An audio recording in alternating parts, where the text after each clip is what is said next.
مدينة الإسكندرية هي تاني أكبر مدينة في مصر من حيث عدد السكان.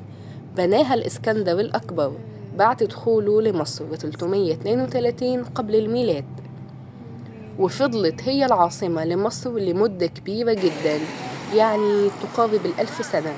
وحاليا اسكندرية فيها أماكن كتير للسياحة والتنزه، زي قلعة قايتباي ومكتبة الإسكندرية وكمان الكورنيش ومتحف الأحياء المائية ومتحف المجوهرات الملكية وقصر المنتزه وغيرها كتير من الأماكن.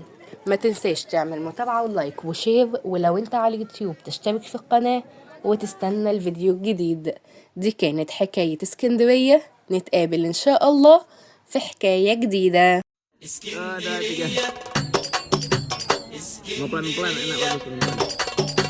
اسكندرية اسكندرية يا محلاها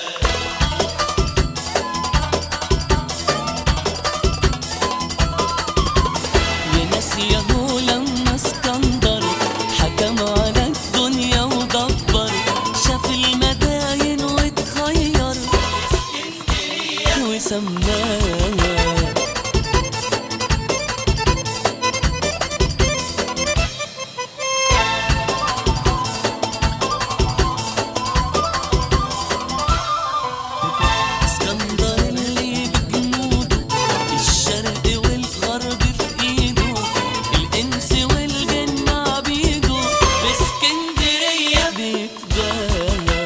احنا